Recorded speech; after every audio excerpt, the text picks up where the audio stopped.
You can eat more, you can eat actually a lot. You just need to know what exactly to eat. That's why in this video we will be breaking down two important definitions. First, nutritional value of the food, and second, calorie density of the food, or energy density of the food. By the end of the video, you will know how much calories approximately are in your plate just by looking at it, and you also will be able to identify whether this food is nutritious for your body or you will be just swallowing some empty calories which will land somewhere in your thighs probably. So if you are excited, let's begin.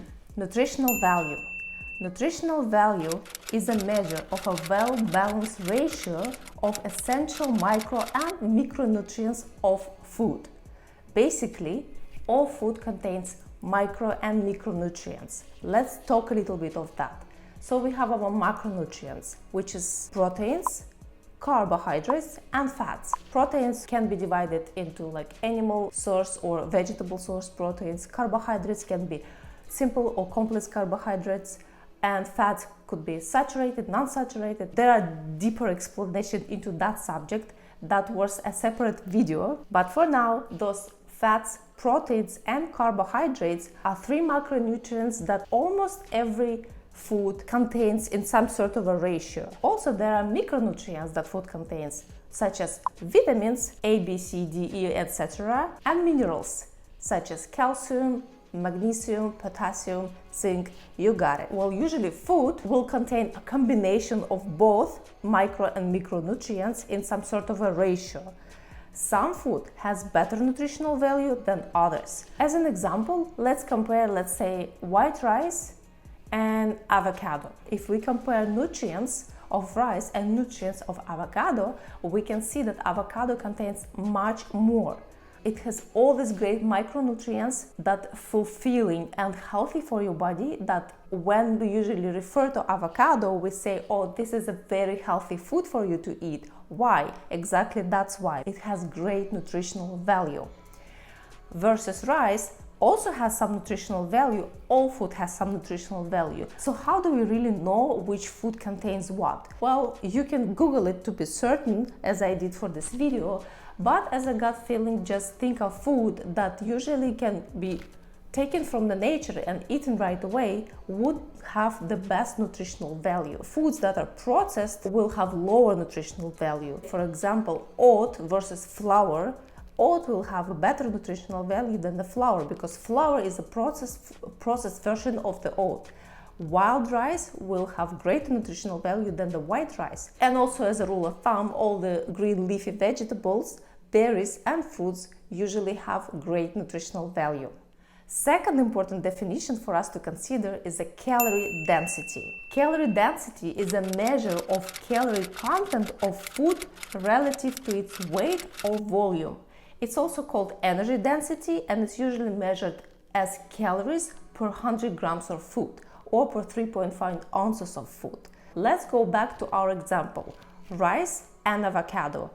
We know already that the nutritional value is different. Avocado will have greater nutritional value than the rice. If we see how many calories per 100 gram will rice have versus how many calories per 100 gram will avocado have, it's kind of on the same scale. So how many calories you will eat by eating 100 grams of rice equals approximately 100 grams of avocado. Now let's compare, for instance, avocado and celery. Let's take a look at the nutritional value first. So we know already that avocado has a great nutritional value, but celery also have a great nutritional value. Look at this, all micro elements that celery has. The list is pretty impressive, right? Now let's see what is the calorie density of the avocado and celery. As we know, avocado has this many calories. Now look at the celery energy density per 100 gram. Wow, this is a surprise. Basically, you can eat celery all day long, get all these amazing nutrients in your body for free. I mean, for that many calories, and you will never gain weight. How amazing is that? Now we know there are two major definitions to think about when it comes to eating a certain meal or eating a certain food. The nutritional value will show you whether this food is going to be good for your body, whether it's going to nurture your body, and it will say thank you in terms of health, energy, good skin, good nails, versus empty calories that will only fill you up. Yes, you will not feel hungry. However, your body will feel hungry. Your body will not get that nutrition that it needs. Therefore, it will signal you after a little while, I'm still hungry. I didn't get what I wanted.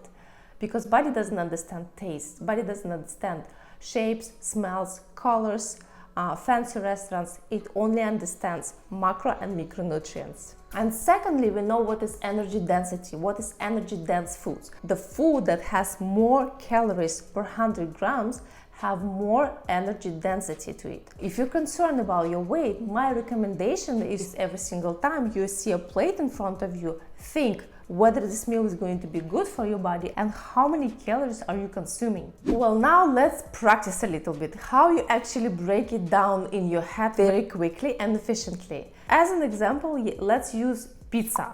Imagine you have a pizza in front of you. So when I'm talking about calorie density and nutritional value, I was actually referring more to real raw foods such as banana or potato or glass of milk, rice, avocado. Pizza is a meal that you need to cook, you need to make in order to consume. So we need to step back a little bit. So go backwards and think about pizza recipe. What are the ingredients of the pizza?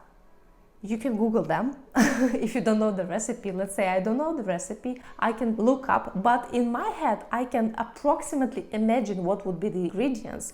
I know that to make a pizza dough we will use a lot of probably flour, a lot of oil, lots of cheese. So all these ingredients add up in a pizza.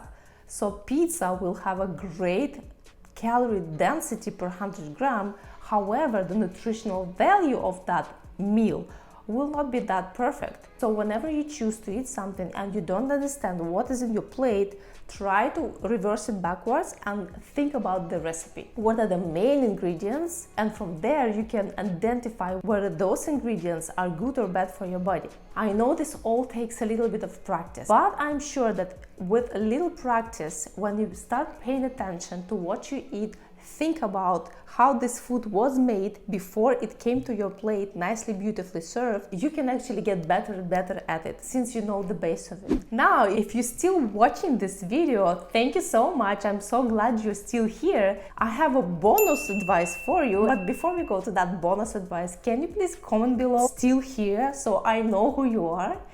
And the bonus advice will be, when it comes to calorie density and nutritional value of the food, pay attention to the cooking method.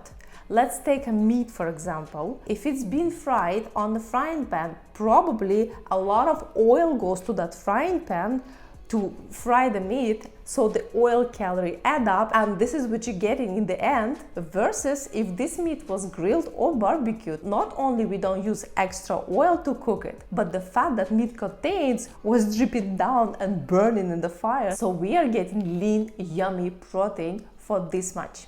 So now I have this fun video for you to watch, my top 10 list of the low-calorie foods. You should really go there and watch it right now, because those foods you can eat all day long, non-stop, and never gain weight.